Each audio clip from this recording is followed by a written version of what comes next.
ډیر قیمتي شي چې کله دا وصیت د یو خپل د طرف نه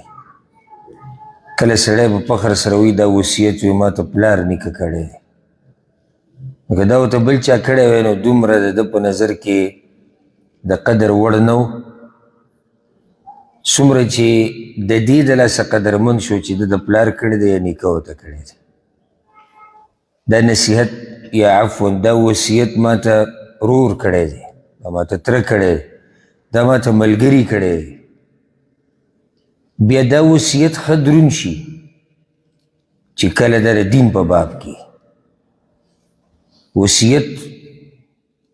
خپل کړی دی نو بیا د دین په باب کې کړی دی بیا ښه دروند وصیت دی بیا دا وصیت ښه دروند شي چې د دین سره تړلی شوی شخصیت تا ته وکړي که اوس یو عالم دین تا ته یو وصیت وکړي داسې کوه داسې مه کوه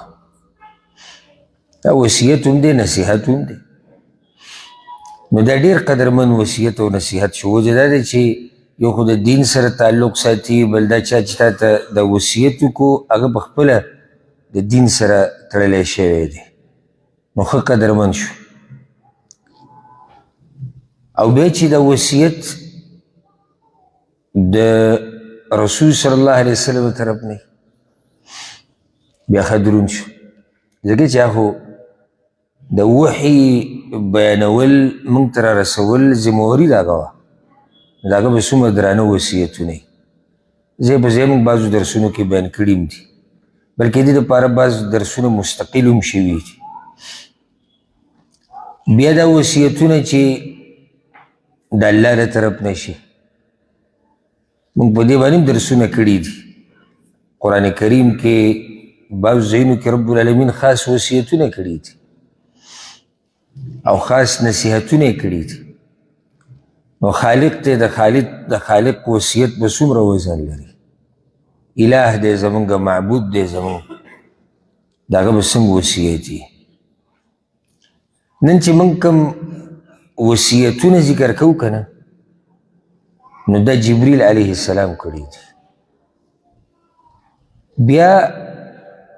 د سوچ او د فکر دا دی چې جبریل علیه السلام رسول صلی الله علیه وسلم ته کړي دي نو څومره درانه وصیتونه دي او څومره دروند دی هغه چا چې کړي دي او څومره دروند دی هغه شخصیت چا ته چې کړی شوي دي دا به څومره درانه وصیتونه جبریل علیه السلام د ملایکو سردار دی دا څنګه چې په انسانانو کې په مسلمانانو کې د دوی مشرانی د دوی سردارانی انبیاء علیهم السلام صحابه کرام دا مشران دي ټول نو داسې په ملایکو کې مرتبې دي ملایکو ټول یو شان نه دي ګوره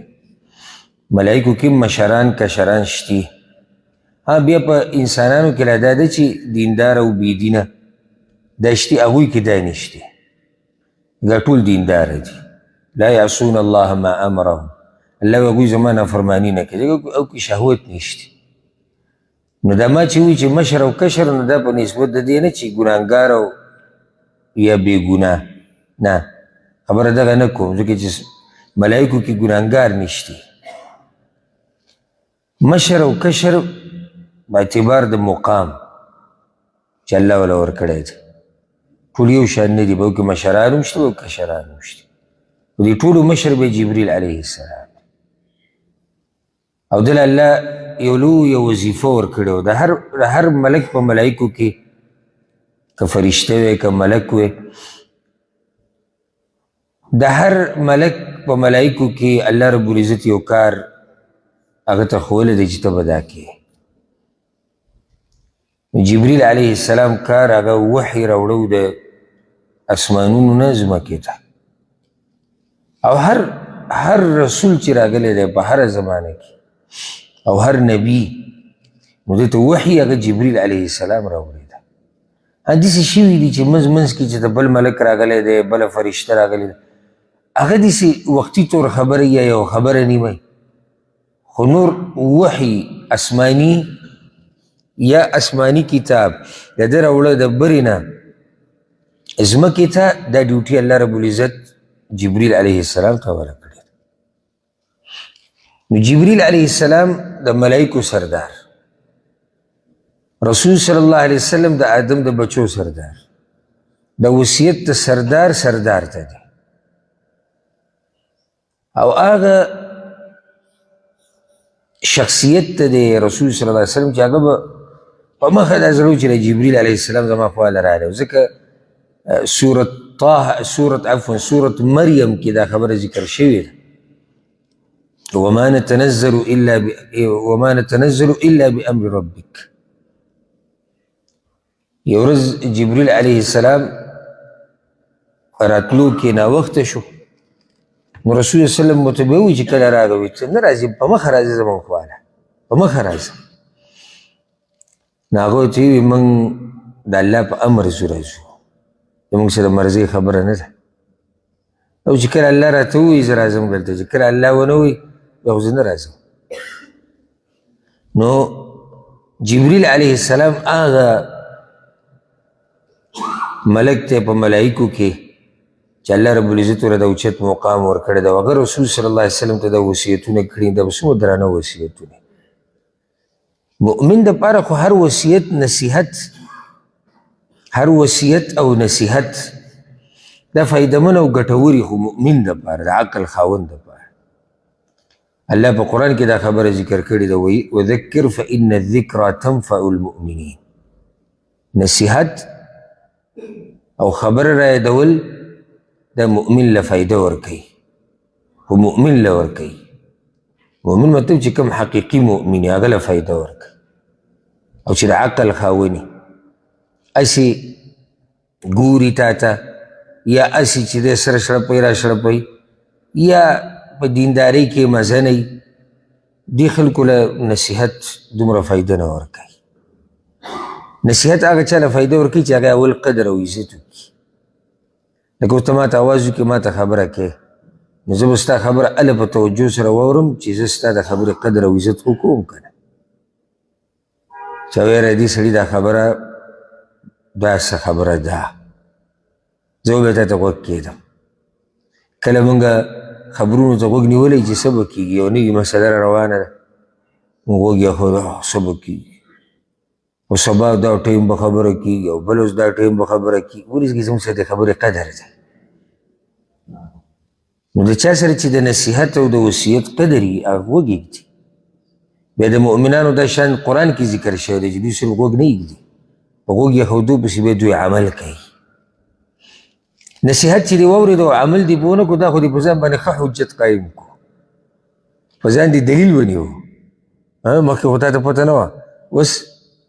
پته درته ولګېده او بیا هم عمل نه کوي دا خو دې ځان ته ښه ګرانه کړه د مؤمن شان دی نصیحت ته غوږ یې ښوده بیا په نصیحت باندې عمل کول نو موږ به دا وصیتونه نن ذکر کوو دا ما په عامو درسونو کې ګوره ذکر کړي دي منځ منځ کې موږ دا حدیث څو پیرې بیان کړی دا وصیتونه خو داسې د یو وضاحت نه دی شوی نو نن به دا لږ وخت د یو څو منټه د جبریل علیه السلام د وصیتونو سره تیر کړو ښه جبریل علیه السلام رسول صلی الله علیه وسلم پسې راغلی او امام حاکم دا روایت راوړی دی په خپل مستدرک کې د سهل بن سعد الساعدي رضی الله عنه رسول صلی الله علیه وسلم وی اتانی جبریل علیه السلام په ما پسې راغلی جبریل علیه السلام به کله رسول صلی الله علیه وسلم پسې داسې راغی چې هغه به نه لیدو کله به داسې و چې شکل به بدل کړی د انسان په شکل کې به راغی او په خپل اصلي شکل کې هم دوه پیرې لیدلی دی نو جبریل علیه السلام په ما پسې راغی راته ووایي چې یا محمد ای محمد صلی الله علیه وسلم رسول صلی الله علیه وسلم ته داسې آواز کول د دین الله منع کړې ده امتیانو ته تاسو به داسې اواز نه کوئ خو دا اواز چې رسول الله وسلم ته چا کړی دی نو هغه درې قسمه خلک دي یو جبریل علیه السلام به دا اواز کوه نو هغه طرف نه خدا بې ادبي نه ده هغه دا اواز کوه دویم یهودو به دا اواز کوه رسول الله وسلم ته هغوی به د بې ادبۍ په دغه کوه ځکه چې هغوی رسول نه ګڼو او دریم بانډچیانو ځکه چې د هغوی سره علم نه و کم علمۍ د لاسه به هغوی داسې اواز کوه هغه هم معذور و علم ورسره نه و دا نه چې بې ادبي او ګستاخي مقصد و نو ده ورته یا محمد ای محمد صلی الله علیه وسلم عش ما شئت فإنك میت اولنی وصیت عش ما شئت فإنك میت ژوند تیر که چې څومره تیرې خو دا یاد ساته ته به مرې دا داسې وصیتونه او نصیحتونه دي که نه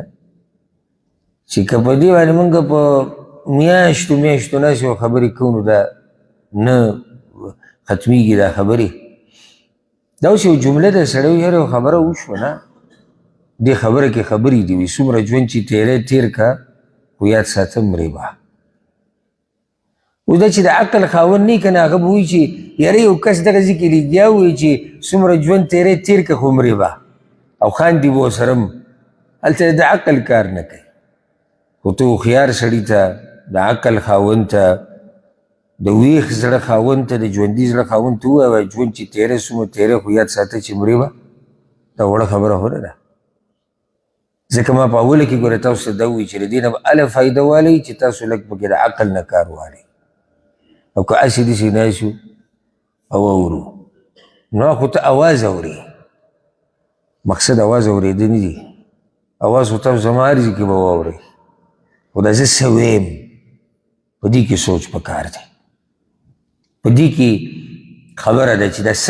څه مقصد دی دې خبرې عش ما شئت فإنک میت ژوند تېروه چې څومره تیرې تیرې که خو یاد ساته ته به مرې اولني وصیت سره لږ ودرېږو هغه ده چې څومره ژوند تیرې تیر که ته به مرې یاره دومره اوچت نصیحت او وصیحت دی که نه چې دا زړونه سم کړنګۍ سمې ټکۍ خو چې زړه ژوندی یله بار بار زه دا خبرې په دې کوم ځکه چې کیدای شي سبا له ما پسې یو کس راشي وایي به چې تا خو راته وصیتونه د جبریل علیه السلام بیان کړي خو موږ خو یې د سره وم نه راپوهیږو نو زه چې ما راته د اول نه وضاحت کړی و ما راته ویلي و غوږ یخوده ما راته ویلي و بیدار زړه ما راته ویلي و ژوندی زړه ما راته ویلي و د عقل خاوند دا ټولې خبرې ته ما بیان کړې نه وي ته نن ما پسې راځي چې په ما یې څه اثر ونه کړو نو ته وګوره تا کې به څه کمی ایلاسي اثر یې د باندې ونه کړو تا کې څه چل دی دا داسې عجیبه وصیت دی په دې کې اولنۍ لویه فایده هغه دا ده چې د دې نه ثابته شو چې په رسول الله وسلم باندې هم مرګ راځي او مرګ پرې راغلی دی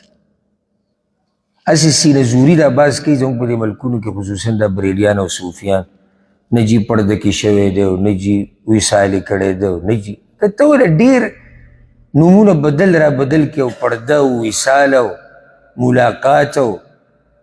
زمونږ نه پټ شوی دی او زمونږ د سترګو نه پناه شوی دی خو دې مرګ ټکي له به نه راځي د دې څه مطلب شي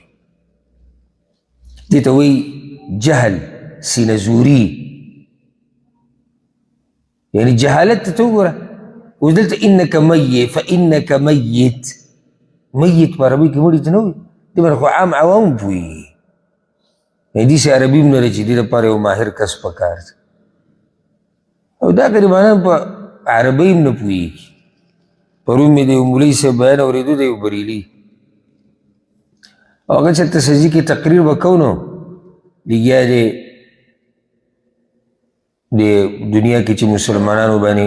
په کوم ځای کې هم سخته ده او خبره ښکلې کړي هغوی ته وایي چې موږ تاسو سره ولاړ یو او زموږ مالونه مقصد یې دا زه به پوه شوم چې زموږ مالونه ستاسو د مالونه قربان زموږ بچي ستاسو د بچو قربان خو کوم عربي چې ووایي لکه نو تا ته اوس چا ویلي چې په عربۍ کې پیغام ورکوه په شرمونو دې موږ وشرمولو او عجیبه د دې نه زیاته څه دا خبرې ځان ته په چیک لیکلې ووایي په چیټ لیکلی شوي خبرې او ګډه وډه هغه عربي وي که نه هغه چیټ لیکلي وي په چیټ لیکلی شوي خبرې او ګډه وډه هغه عربي وي که نه هغه په بریلیانو کې ځان ته څه وایي پوره یو څوک دی هسې ما سوچ کوم چې ده په عربي دومره نه پوهېږي نو دی په قرآن او حدیث باندې څه پوه شوی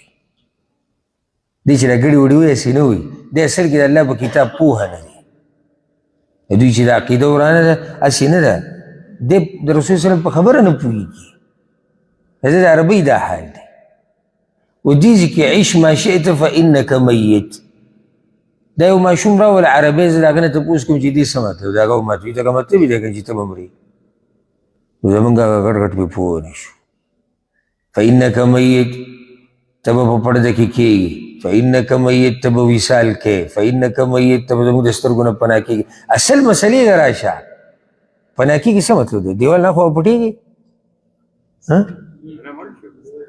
دا مړ ټکی به نه وي دا بیا وي تاسو وهابیان ګستاخان یې مړ پرده ورته وایه وصال ورته وایه سترګو نه پناه کېده ورته وایه یو پکې لګیا و رسول وسلم په خپل رب پسې تلی دی اوس دې خبرې ته وګوره تلی چې تلی دی نو څه مطلب شو نور اخوا به خبرې نه کوي خو تلی دی ځکه چې هغه مړ نه دی عجیبه ده تلی خپل رب لري مړ نه دی په پرده کې شوی دی زموږ نه مړ نه دی د دنیا نه تلی دی مړ نه دی نو دا هغه خلک دي چې دوی د الله او د الله د رسول نه مخکې کېږي او دا خبر قرآن کې ذکر ده فإنك ميت وإنهم ميتون دې نه ثابته شو چې رسول وسلم باندې مرګ به راځي او مرګ پرې راغلی دی غټه مسله چې کومه ده هغه دا چې څومره ژوند تېرې که مرې به دا خبر رسول وسلم ته ده که نه موږ ټولو ته ده هغه ژوند تېر کړی دی وفات شوی هم دی صحابه کرامو تېر کړی وفات شوی ټول دي نو یاد یې که څومره ژوند چې تېرې که که ته بوډا یې که ته ځوان یې که ته نارینه یې که ته زنانه یې که ته ماشوم یې که ته غریب یې که ته مالدار یې که ته بیمار یې که ته روغ یې نهایت ستا فإنك ميت ته مړ کېدونکی د رب العالمین د عدل او انصاف ته وګوره دې کې ګوره دا نشتي مالدار او غریب ګوره ها تور او سپین نه دا پکې نشتي چې تور او سپین او مالدار او غریب او زورور او کمزور او اوچت نسب والا کمزوري نسب والا زنانه نارینه نه فإنك ميت ته به مرې الله عدل او انصاف ولا او زه په زه دا خبر الله موږ ته راښکاره کړې ده ګورئ چې د الله په نیز دا قصې نه چلیږي چې دا زورور دی او دا غریب دی او دا مالدار دی او دا داسې او دا دغه هسې چېرته سوچ هم کړی دی جومات ته چې سړی راننوځي که نه جومات ته چې سړی راننوځي وختي راشي امید دی تاسو به هم هغه وکړي هغه وختي چې راشي او وختي راشي او اذان شوی نو دا خلک لږې ځان له دعاګانې غواړي اکثر داسې او کله داسې وي چې مانځه نه بعد به څوک ویني دعاګانې غواړي عرفات په میدان کې به هم لیدلي نور ډوبېدو نه مخکې ټول خلک لګیا دعاګانې غواړي دا د الله عدل او انصاف دی چې دې کور ته رالي که نه او جومات ته رالي او نظر وچورلی که نه نو دلته ټول یو شان د الله نه خیر غواړي غریب او مالداره دا پکې نه ټول خیر غواړي هغه باچا ناسي هغه هم لاس داسې نیولي خیر غواړي هغه غریب ناسي هغه هم لاس نیولي کمزوري داسې نه وځي برید ته وایي راته وایي وي زه پلانې او زه الله ته خو اوس د الله نه خیر غوښتو دا زور دا مال دا ښایست دا ګوره د الله په نظر کې معتبر نه دی ګوره حدیث کې راځي الله ستاسو زړونو ته ګوري او ستاسو اعمالو ته ګوري الله رنګ شکل مال او نسب دې ته نه ګوري ګوره نو عيش ما شئت فإنك ميت قرآن کې دا خبر د سورة الزمر کې إنك ميت وإنهم ميتون ته به مرې دوی به مري. قرآن کې دا خبره دو درې ځایونو کې ده كل نفس ذائقة الموت. په بل ځای کې الله وایي كل من عليها فان. دا دغه وصیت دی که نه جبریل علیه السلام د دې په رڼا کې دا خبره کړې ده او ځکه مشهوره خبره ده وایي كل باک فسيبكى. نن هر کس چې بچا پسې جاړي که نه په ده پسې به یې ورځ ژړا کېږي. یاده کړئ دا خبره. نن چې هر څوک په چا پسې جاړي یو ورځ به په ده پسې ژړا کېږي. وکل ناع فسینعا. او هر اعلان کوونکې د فلاني او د علاني د مرګ یو ورځ به د مرګ اعلان کېږي. وکل مذخور سیفنا. هر شی چې تا ذخیره کړی دی که نه پیسې مال هر څه چې وي دا به ختمیږي. وکل مذکور سینسا. او هر یادیدونکی به یو ورځ هېرېږي. هر یادیدونکی به الله اکبر. دا موږ ته پته ده موږ لیدلي دي. موږ بعض خبرې لیدلي خو ځان هم په زور ځان هم ماشومان جوړ کړي. نه نه نه موږ نه یو پوه. او د دنیا په باب کې چاته ووایه که نه چې یاره ته په دې مسله نه یې پوه نو دې سور شین شي څنګه نه یې پوه جګړه کوي. تا ماته کوم عقل وایي زه نه یم پوه په دې. هغه وړه غوندې کې خبرې خو د دین په باب کې موږ په خپله وایو زه نه یم پوه. موږ ته جي پته نشتي. موږ جي بس هغه خپل مونځ اودس کوو بابا دې الله وبښه راته کوله بابا یې راته کوله نورې کیسو باندې نه پوهېږو. دا موږ ځان په زور کم عقلان جوړ کړي په زور. یاده که هر یادیدونکی به یو ورځ هېرېږي. چی شو زمونږ هغه نیکونه څه تذکرې شتي الا دا که چېرته شاز او نادر یو مجلس کې یو باس راواغستی شي او څوک ووایي به ورته دې قیسې ختمه شوې ده. دا هم ګوره څه وخت کې یادېدو په دې مشرانو کې داسې زورور زورور و چې د یو په غږ باندې به ټول کیله کېناسته و پاسېدو به یعنې څوک باسو نه کوي. داسې زورور پکې وو پهلوانان چې لس شل دېرش کسان دا د هغه ته نشو ټینګېدی نن یې څوک بحث نه کوي. دومره جیدادونه والا پکې وو که نه دومره جیدادونه. دا خو اوس د دې خلکو سره جیدادونه کم شو. پخوا جیدادونه ګوره د یو قسم سمګي وو. د هغې نه بعد تقسیمیږي او تقسیمیږي او تقسیمیږي او دې سره روان دي ولا دومره دي. سوچ وکړي چې د هغوی سره به څومره جیداد و. پوره پوره علاقې به د یو کس وي. نن یې څوک بحث نه کوي. نن چې موت ته یادېږو که نه یو وخت دې څومره روان دی موږ هم یېرېږو. موږ هم بیا څوک نه یادېږي. نو ولې موږ بیا په زور ځان جاهل کړی دی. که د دین دپاره دې څه وکړو د الله دپاره نو کیدای شي یاد دې پاتې شي. که وګوره د صحابه کرامو ته بیا د هغوی نه بعد د امت د علماو ته او د مشرانو ته په زرګاو په سوونو کلونه شوي دي. اوس یې موږ یادو موږ هغه داسې کول او هغه دا کول دا تذکره پاتې کېږي. که دا غواړي نو بیا دا په دیندارۍ سره پاتې کېږي. بیا وایي مخکې وایي لیس غیر الله یبقا. د الله نه علاوه ګوره بل څوک پاتې کېدو والا نه دی. ومن علا فالله اعلا. او که څوک ځان ډېر اوچت اوچت کوي که نه نو الله د ټولو نه اوچت دی. پاتې کېدونکی ذات صرف یو الله دی. کل من علیها فان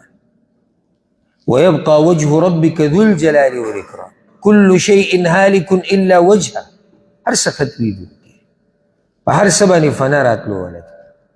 ورسره دا یاده کوي هر راتلونکی شی نږدې دی. دا قانون یاد کوي ځکه عرب وایي کل آت آت. هر راتلونکی شی را روان دی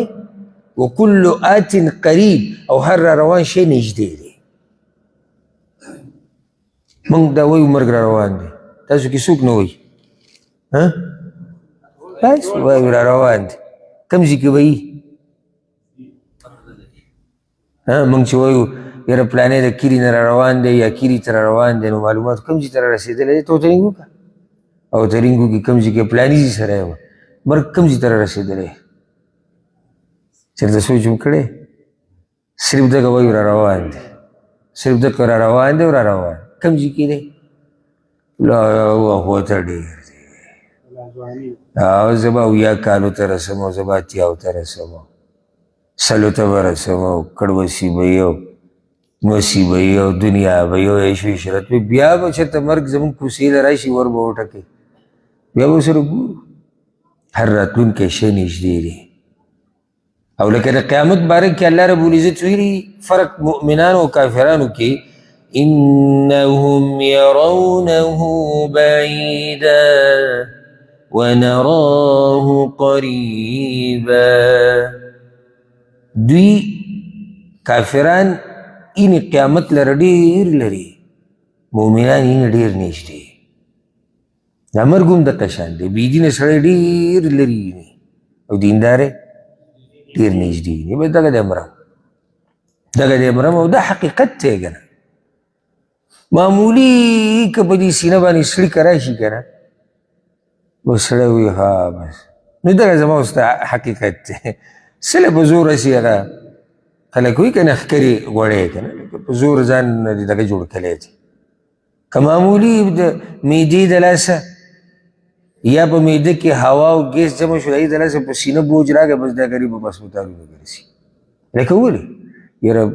کسې مرم نو تا خو پرون کومې خبرې چې دي کولې او دا به دا او دا به دغه نن د معمولي سړي کې د لاسه ته باندې وایي حقیقت دا دی چې هېڅ پته نه لګي چې مرګ کله راسي عیش ما شئت فانک میت دویم نصیحت هغه دا کړی الله اکبر واحبب من شئت فانك مفارقه او چا سره چې محبت کې وکړه خو یاد ساته چې ته به د ده نه بېلېږي ورځ دا د جبریل علیه السلام د وصیتونه نه دي هسې یو ورځ ما سوچ کو دا روایت کې لګیا ومه هسې ما سوچ کو ما د ده په دې یو وصیت باندې کتاب لیکلی کېږي ښه مزېدار او چې عنوان یې هم دقه د کتاب که دا زما دا بیان چېرته علما یا دعا ته اوري نو که الله ورله توفیق ورکړو په دې کار وکړو ډېره ښه به او که الله ماله توفیق راکړو نو ګوره دا یو عنوان دی د کتاب لکه اوس ښایسته کتاب ولیکو عنوان یې څه دی ژوند تېروه چې څومره تېرې خو مرې به دا به څومره ښایسته کتاب وي بل کتاب ولیکه محبت کوه چې د چا سره یې کې خو ته به ترې بیلیږي داسې عنوانات دي که نه داسې عنوانات چې په دې داسې مزیدار لیکل کېږي چې تپوس یې به کوه چا سره چې محبت کې کوه خو یاد ساته چې ته به ترې جدا کېږي الله اکبر ورور سره محبت کې وکړه خو جدا کېږي به ترې مور پلار سره جدا کېږي به بیلیږي به بچو سره بیلیږي به ښځې سره بیلیږي به ملګرو سره خپلوانو سره ګاونډي سره بیلیږي به چې خبرې دا نه دي ویلي چې صرف انسانان نه نو چا سره چې محبت کې کور سره کور سره محبت ځمکې جایداد سره ته به ترې بیلیږي د مال سره د منصب سره د عزت سره د مقام سره هر څه سره محبت چې کې وکړه خو ته به ترې بیلیږي دې کې اوس دوه ډېرې اهمې خبرې دي یوه اصل کې مقصد دا دی چې د چا سره خپل زړه داسې مه تړه چې ته بیلیدو ته د سره تیار دی د مخکې نه دا خبره ذهن کې ساته مخکې نه چې دا زما د خواږه مور پلار یا خو به تیزه سم یا به زما نسي دغه شان ښځه دغه شان بچي دغه شان ملګري دغه شان خپلوان دغه شان استادان دغه شان شاګردان دغه شان سپینګیري دغه شان کشران دغه شان دا دنیا ټوله دنیا کې چې څه دي یا به تیزه ځم یا به ترې ما نه ځي څنګه یا خو موږ لاړ شو یا هغه کس لاړ شي یا هغه نعمت رانه لاړ شي دومره زړه ورسره مه لګوه چې بیا به دې سبا له جدی نه چېرې دا څنګه نه فانک مفارقه دا فیصله د رب العالمین ده دا زما او ستا خبره نه زما او ستا لاس کې نه ده ما او تا به خپل مور پلار څومره مینې ډېرو ملګرو نه مور پلار تلي دي که موږ ډېر زور لګولی وی دغه ټیم کې کم ټیم کې چې تیسا ووته چې نه نه نه نه نه دی پرېږدی دی کور کې موږ سره به دغه شی دي چا پرېښوده نه موږ ته فیصله د رب العالمین او که دغه ټیم کې سړی ځان لیونی کړي چې زما د پلار به د کوره نه وباسي لیونی دي کړي که نه دا خلک یې وړي دی دې ځان له داسې کور کې ځکه چې فیصله د عرش والا ده فانک مفارقو ښځې سره یو سړی 40 کاله 45 50 کاله 30 کاله ژوند تیر کړي د یو بل سره سخت دی راحت دی ګرمه یخه لمده وچه څه حالات راغلي څه ښایسته د دوی هغه ژوند ناڅاپه اواز واوري یو پکې مړ شو فانک مفارقو ته به دې جدا کړي بچې د زړه ټوټه د بدن حصہ سړی بې ځان وژني بل اعلان وشو یا ته پلار جدا شو یا بچی جدا شو دا شان د دنیا ده دا ځمکه پورې زما ستا قیامت ته پورې یاره کیدای شي زه پکې خطا م یم خو هسې زما به طور د نصیحت به ویم داسې لیکلی شوي ټاکلی شوي خبره نه ده موږ کې چې د هر چا سره ځمکه ده که نه وس زیات نه زیات وایم 40 کاله ژوند یې نور واله خپل عمر سره یې ولګوه دا 40 کاله کیدای شي دا ما ډېر ویلی خو دا 40 مې په دې ولګوه ځکه چې بعض به کم عمره وي نو هغه به وایي زموږ طبیعت یې خراب کړو هغوی دپاره 40 کاله ستا باچایي په دې ځمکه پاتې دا بل له ورکړی کېږي څه له بې ځان دومره ووجري ګوره 40 هم ما ډېر وي او کیدای شي دا 40 هم ما د هغه په اعتبار وي هغه رسول صلی چې زما د امتیانو عمرونه به شپېتو دا ویا منځ کې دا ما د هغې په اعتبار سره وویونه کیدای شي ورځ پاتې میاشت پاتې کال پاتې نو دا ځمکه دا موږ پښتانه چې په د یو بل د سرونه شیندو 40 کاله زما د طرف نه واله دې باندې ستا باچایي پاتې ده دا باچایي مارضي ده خو باچایي بیا هم ده ځکه چې کاغذونو کې ستا په نوم ده ته سینه ټپی را ټپی وي دا زمونږ ده نه ډېر په مه کېږه مړه صحیح د نعمت د الله دی موږ په خوشحاله یو خو دوکه کېږو په دومره نه یو څو ورځې وګوره دا به نه دا به نه مطلب څه دی یعنې زمونږ سره به نه موږ به نه دا به دا به بل چا ته پاتې شو په آخره کې بیا ولله میراث السماوات والارض دا هر څه بیا الله ته پاتې ده ځمکه د هغه واو ده او هغه ته پاتې ده نو فانک مفارقو هر چا سره چې محبت کې وکړه بیلتون به راځي بیلتون به زمونږ هم راځي الله اکبر دا خبرې کوونکې دا اورېدونکې زمونږ په منځ کې هم دا بیلتون یو ورځ راځي فانک مفارقو موږ د یو بل سره څومره محبت کوو د الله د رضا دپاره خو دا بیلتون به راځي بیا بیلتون په 2 قسمه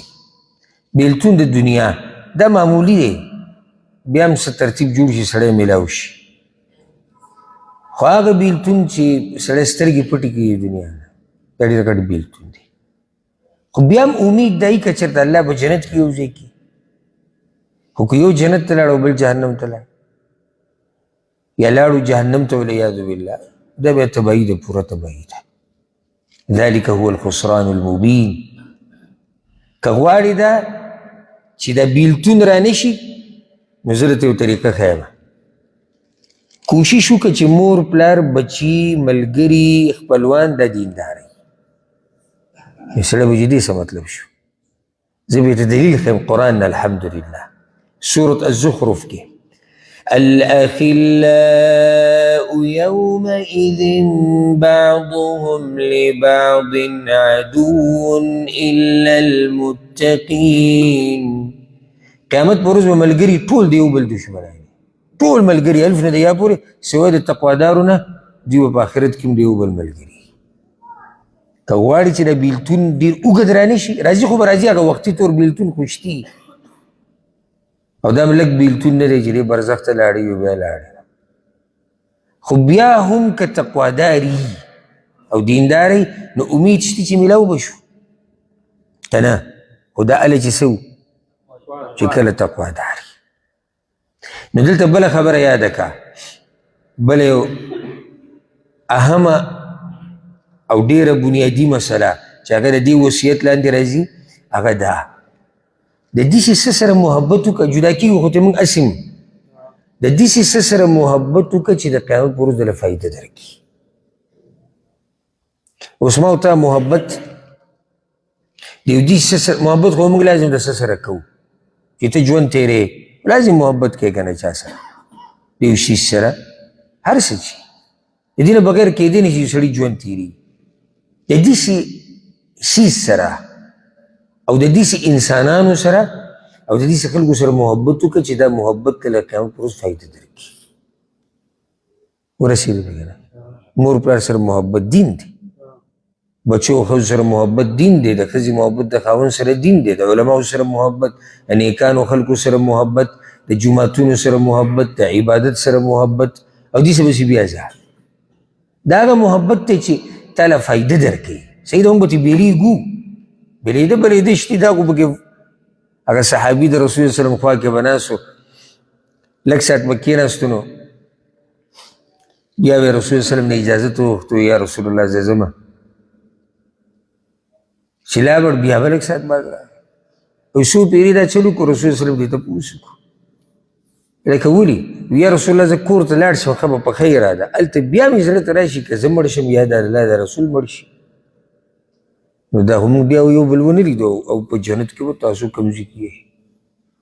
نو که جنت ته لاړم هم نو بیا زما دا دغه نه راځي چې زه به هلته تاسو سره ملاوېږم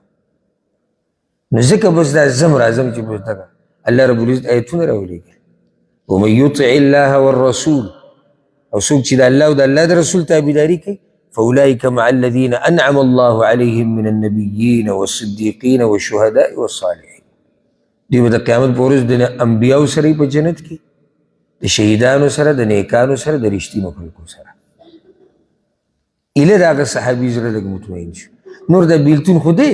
نو هغه باندې چې دا یره کومه وه د یره د بیلتون وه چې زه جدا شم د رسول وسلم نه یا هغه جدا شي دواړو کې یو خو مخکې کېږي که نو موږ به لازم د یو بل نه جدا کېږو دا لازم به جدا کېږو خو محبت د هغه چا سره وکړه چې آخرت کې دې په کار راشي دا محبت او یا دا کس بل حدیث به ما نه خبره ډېره اوږدې کې تاسو ته مه که په دې وصیتونو باندې که موږ خبرې شروع کړو نو یو حدیث کې راځي ښه صحیح حدیث دی رسول صلی الله علیه وسلم وایي چې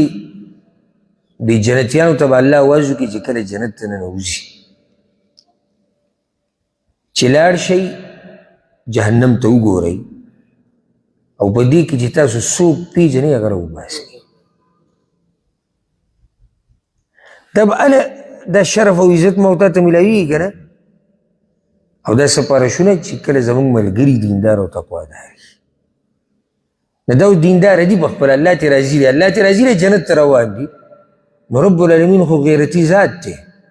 هغه د خپل ملګري خیال نه د ملګري خیال ساتي د ملګري دا خو موږ بې وفایو زموږ خو دا مطلب دی که د دینداري م شروع کړی د هر سره نه ځي